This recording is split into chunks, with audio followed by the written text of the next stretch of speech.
Iron पर water, ये vapour state में जब हम लोग वाटर वेपर हम जब देते हैं तो red hot iron, red heated iron पर जब हम लोग वेपर को पास करते हैं, that is gaseous form of water is vapour, तो ये बनता है Fe3O4 plus H2, this like product. ये सॉलिड रेड हीटेड आयरन पर जब ये वेपर डालते हैं लाल तपक लोहे पर, जब वाटर वेपर को पास करते हैं तो फेरिक ऑक्साइड ये सॉलिड और ये गैस बनता है। बट ये the equation is unbalanced. Here iron 2 atom, here iron 3 atom, here oxygen 1 atom, here oxygen 4 atom, और हाइड्रोजन 2 एटम और हाइड्रोजन 2 एटम। हाइड्रोजन तो बैलेंस है, लेकिन आयरन को पहले हम लोग हाइड्रोजन बैलेंस है, बट आयरन हमें बैलेंस करना होगा। तो Fe3 है, तो यहाँ पर अगर हम 3 Fe लगा दें तो यहाँ 3 Fe एटम हो गया वो आयरन का, और यहाँ भी 3 आयरन का एटम हो गया। हाइड्रोजन भी बैलेंस है, but oxygen is not balanced 8, 4। तो यहाँ पर हम लोग 4 लगाते हैं ऑक्सीजन को बैलेंस करने के लिए, तो 4 ऑक्सीजन एटम, यहाँ भी 4 ऑक्सीजन एटम। अब यह हाइड्रोजन बैलेंस नहीं हुआ। अब इसमें हम लोग देखते हैं कि यहाँ हाइड्रोजन 4 दूनी 8 है और यहाँ 2 है, तो यहाँ 4 कोफिशिएंट अगर लगा दें, स्क्रिप्ट लगा दें, तो now hydrogen is balanced and this is a balance set of chemical equations. अब हमें इस केमिकल इक्वेशन को बैलेंस करने के तौर तरीके को जानने के बाद अब हमारा जो लास्ट टॉपिक है effects of oxidation reaction in daily life. Daily life में ऑक्सीडेशन रिएक्शन का क्या प्रभाव है, तो उसको हम लोग जाने, ये जानना जरूरी है, क्योंकि इससे रिलेटेड कुछ टॉपिक्स इस चैप्टर में है। तो इसमें 2 इफेक्ट जो हमें पढ़ना है, there are so many effects of oxidation reaction, जैसे digestion, respiration, burning, rancidity, corrosion, these all are the oxidative process and these all are the effects of oxidation reaction. But in our textbook हमें 2 effect पढ़ना है, effects of oxidation reaction.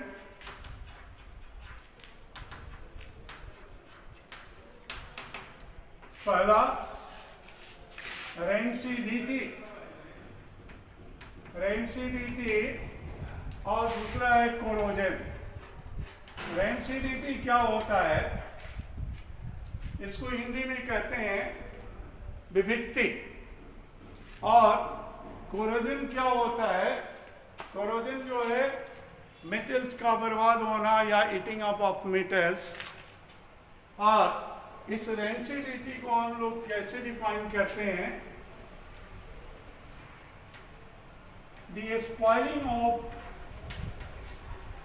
the spoiling of food containing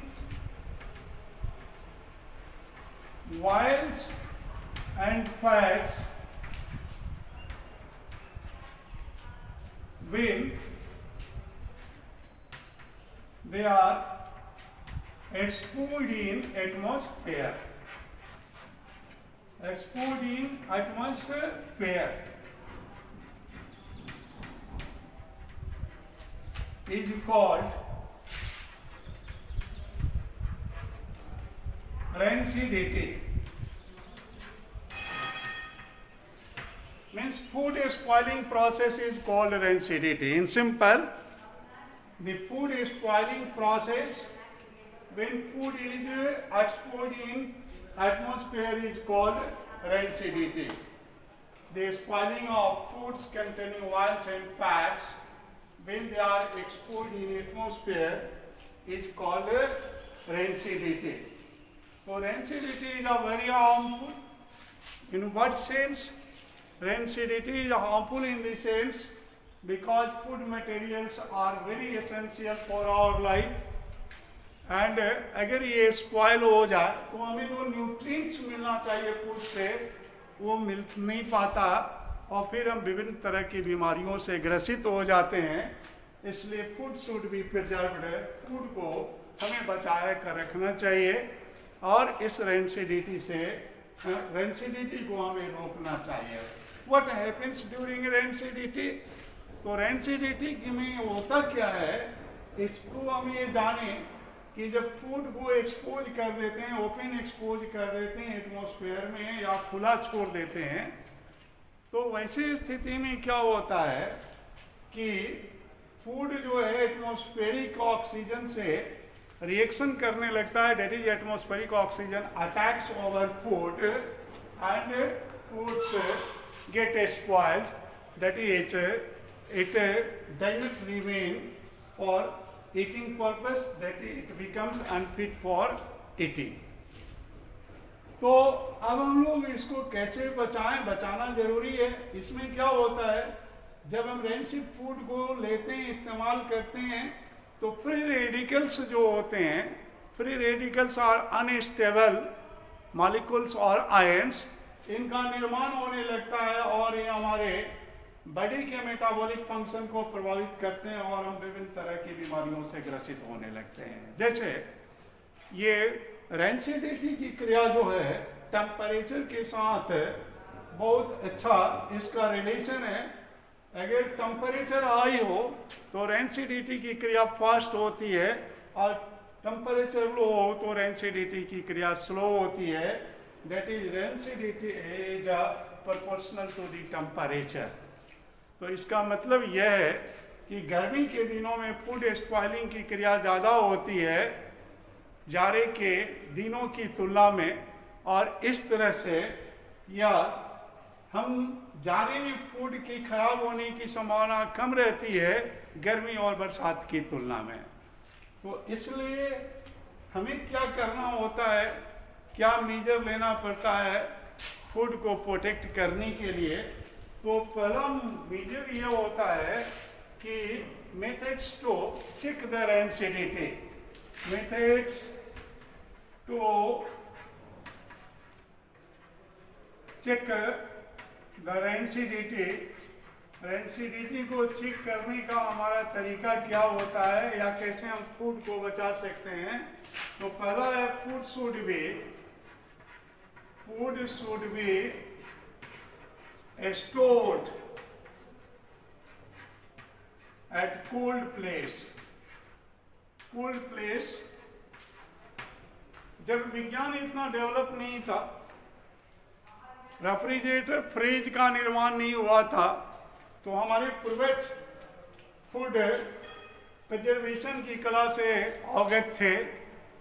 वे ठंडे जगहों पर ये भोज्य पदार्थ को खाने के बाद रख देते थे बचा हुआ, और फिर बाद में भी उसको यूज करते थे।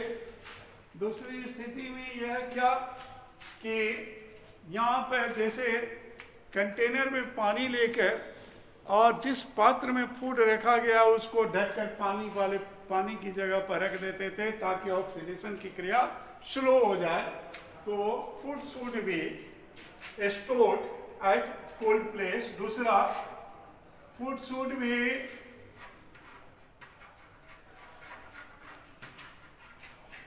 kept in food should be kept in fridge or refrigerator.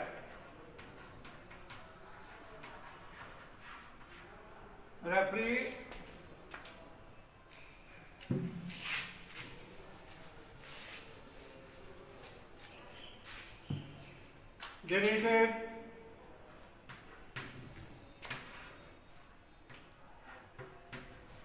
The container or packets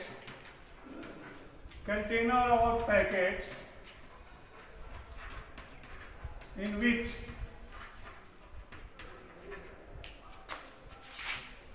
the foods are kept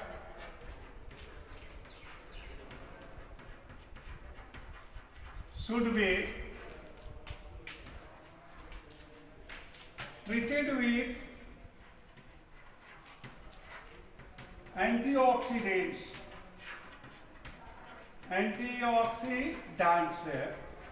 Antioxidants are what? Antioxidants are those chemicals that prevent the process of oxidations.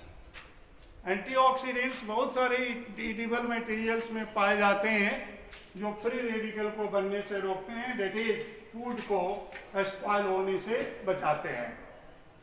और चौथा, तो सम antioxidants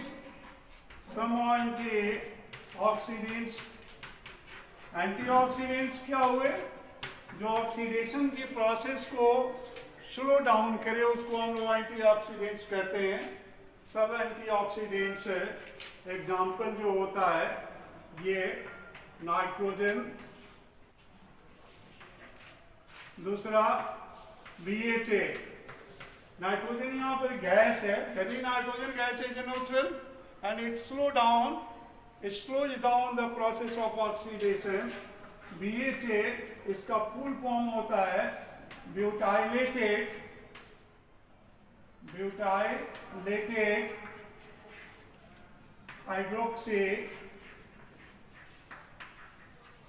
हाइड्रोक्सीएनिसोन।